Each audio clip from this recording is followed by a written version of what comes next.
Assalamualaikum warahmatullahi wabarakatuh. Perkenalkan, nama saya Muhammad Yudan Darmawan.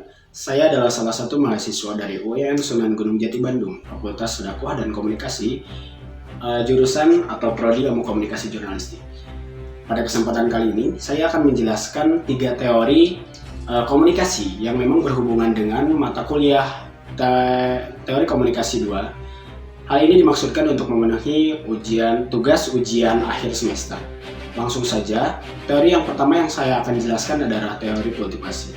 Apa itu teori kultivasi? Teori kultivasi adalah teori sosial yang meneliti jangka panjang pada tayangan televisi yang memang berdampak pada halayak. Tujuan dari budaya ini adalah untuk mengidentifikasi efek dari televisi pada halayak atau massa yang menonton.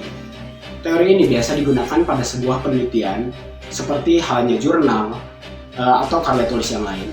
Sebagai salah satu contoh, saya menemukan sebuah jurnal yang berjudul News Media Phenomena of Violence of Television karya Sigit Nur Rahman, di mana dalam penelitian kali ini beliau menjelaskan bagaimana dampak dari pengaruh tayangan televisi terhadap khalayak, khususnya remaja di daerah Serang, Banten.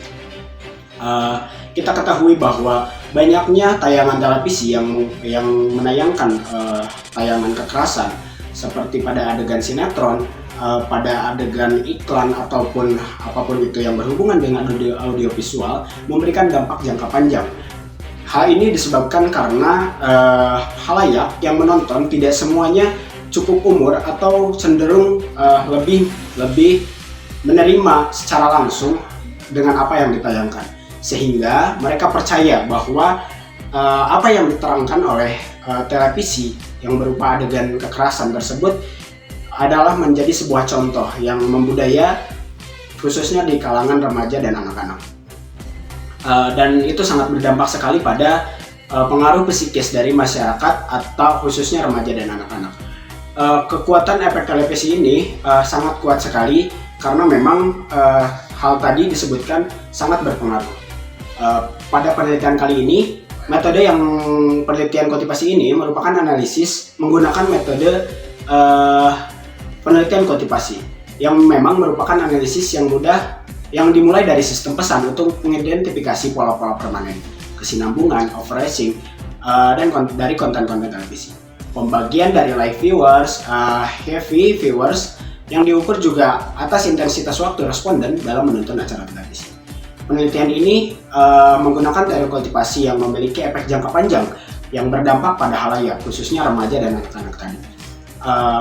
Saya rasa penelitian kali ini atau jurnal yang diterangkan oleh beliau memang sangat berkesinambungan dengan adanya teori kultivasi karena memberikan dampak yang sangat jelas. Lanjut saja pada teori yang kedua. Oke. Saya lanjutkan, teori yang kedua adalah teori ekologi media. Teori ekologi media adalah studi tentang bagaimana media dan proses komunikasi mempengaruhi persepsi manusia, perasaan, emosi, dan nilai teknologi yang mempengaruhi komunikasi melalui teknologi baru. Media teori ekologi berpusat pada prinsip-prinsip bahwa masyarakat tidak bisa lepas dari pengaruh teknologi, yang memang teknologi tersebut akan tetap menjadi pusat untuk hampir semua lapisan masyarakat. Sebagai salah satu contoh, saya mengambil salah satu jurnal karya Meta Ratana yang berjudul Pengaruh Sosial Media Marketing Terhadap Ekuitas Merek.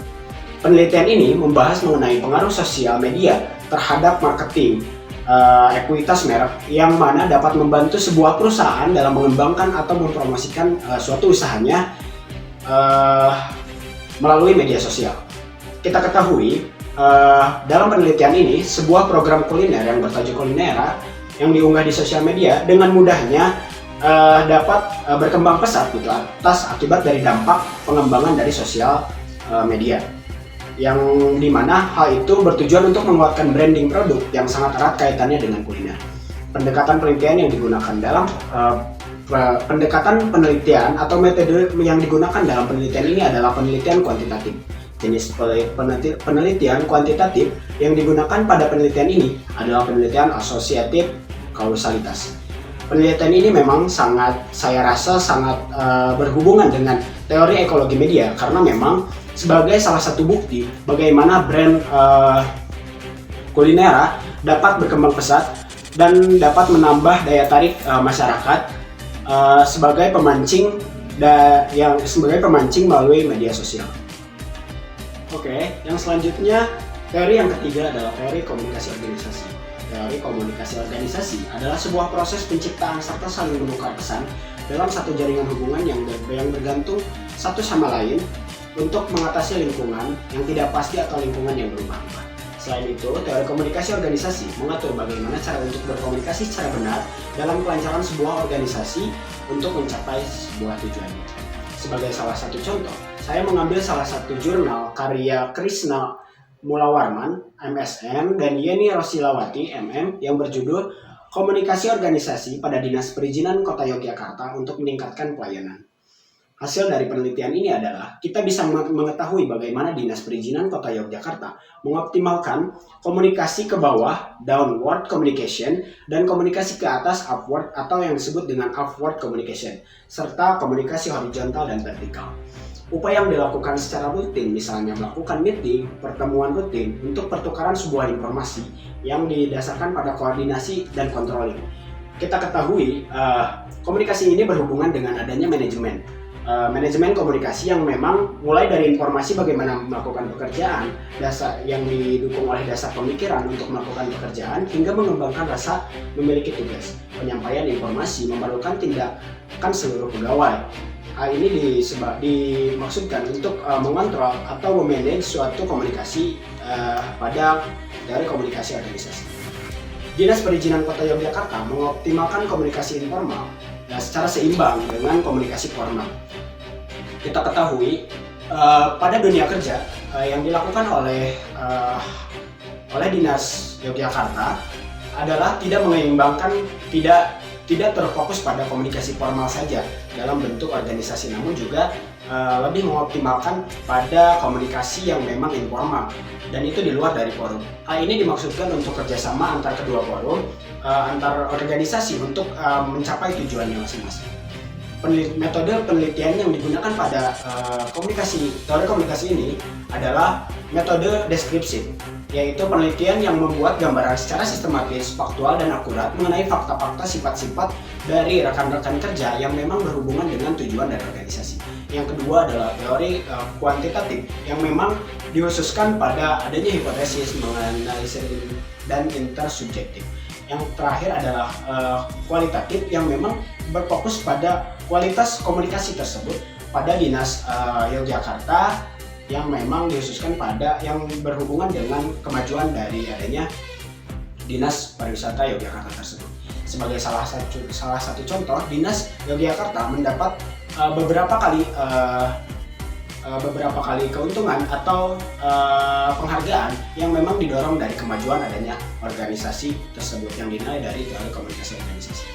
Yang terakhir, teori komunikasi organisasi sangat berkesinambungan dengan dinas atau studi kasus yang menyangkut Dinas Yogyakarta.